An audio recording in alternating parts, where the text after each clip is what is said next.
Assalamualaikum warahmatullahi wabarakatuh. Perkenalkan, kami dari kelompok 8. Pada kesempatan kali ini, kita akan mempresentasikan materi pertemuan kelima jaringan syaraf tiruan, yaitu materi tentang multilayer perseptron. Sebelumnya, perkenalkan, saya sendiri adalah Muhammad Fikri dan anggota lainnya adalah Rizky Malik Fajar dan Amanda Puspaningrum Sulistiorini. Baiklah, langsung saja kita masuk ke materi. Yang pertama adalah kita akan membahas sedikit tentang perseptron.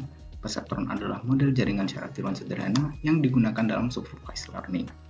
Algoritma perseptron digunakan untuk tugas klasifikasi biner, dan sedangkan multilayer perseptron merupakan pengembangan perseptron yang lebih kompleks dengan beberapa lapisan.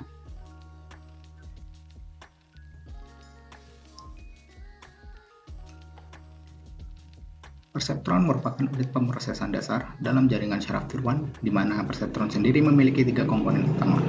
Yang pertama yaitu adalah input layer, di mana tempat masuknya data.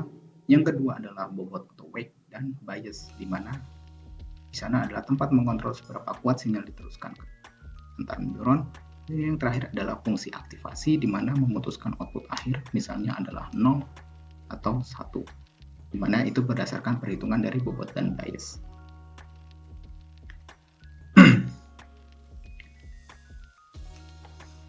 Selanjutnya adalah langkah-langkah bagaimana perseptron bekerja. Yang pertama, menerima input, data, dan bobot awal. Yang kedua, menghitung total input dengan rumus Y sama dengan F sigma XI kali WI plus B, di mana Y adalah target, F adalah fungsi, sigma adalah wake sum, XI adalah input, dikalikan WI adalah wake atau bobot, dan B adalah bias. Yang ketiga adalah fungsi aktivasi, digunakan untuk menentukan hasil output, di mana outputnya itu adalah 0 atau 1. Sedangkan yang keempat yaitu melakukan pembaruan bobot menggunakan aturan pembelajaran perseptron. Yang kelima, diulang hingga model mencapai tingkat akurasi.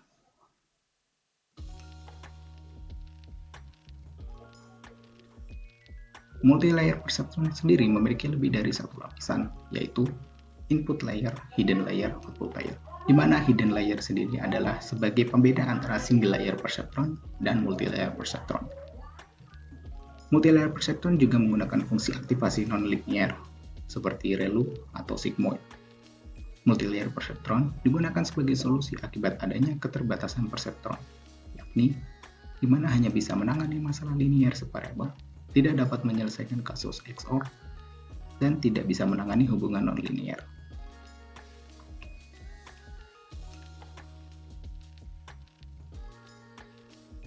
Selanjutnya adalah kelebihan multilayer perseptron. Yang pertama adalah mampu menangani data non-linear. Yang kedua, fleksibel dalam berbagai aplikasi. Yang ketiga, mendukung backpropagation. Yang keempat, menjadi fondasi dari deep learning dan digunakan dalam jaringan yang lebih kompleks seperti CNN dan RNN. Sedangkan untuk kekurangan multilayer perseptron sendiri adalah rentan terhadap overfitting. Yang kedua, membutuhkan banyak data. Yang ketiga, proses pelatihan bisa lama, dan yang terakhir adalah sulit ditafsirkan karena bersifat black box sehingga sulit menjelaskan cara kerja model.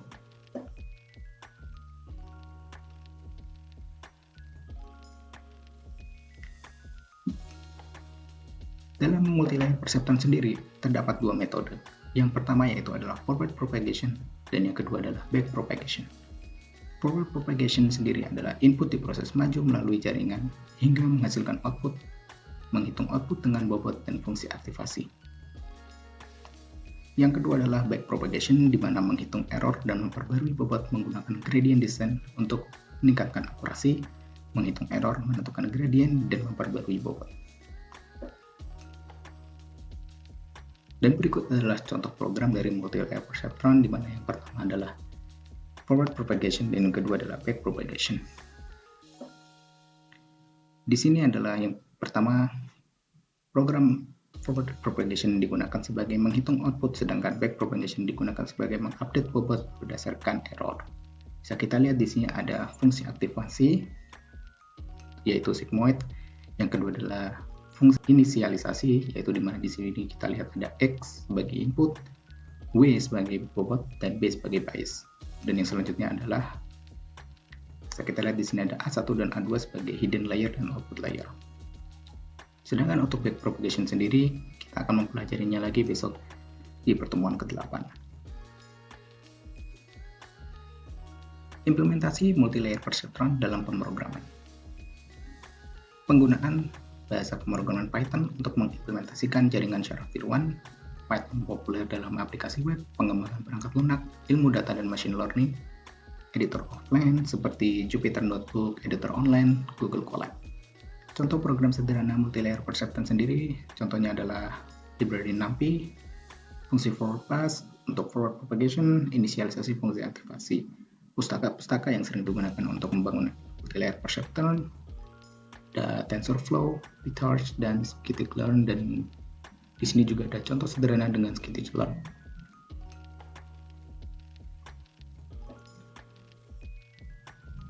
Baiklah, kesimpulan dari presentasi ini sendiri yang kita bisa pelajari adalah perceptron adalah model dasar yang hanya dapat menangani masalah linear, sedangkan multilayer perceptron memperbaiki keterbatasan perceptron dengan menambahkan hidden layer. Multilayer perceptron menggunakan backpropagation untuk meningkatkan akurasi dalam pembelajaran, dan penerapan multilayer perceptron luas termasuk dalam klasifikasi, prediksi, dan pengenalan pola.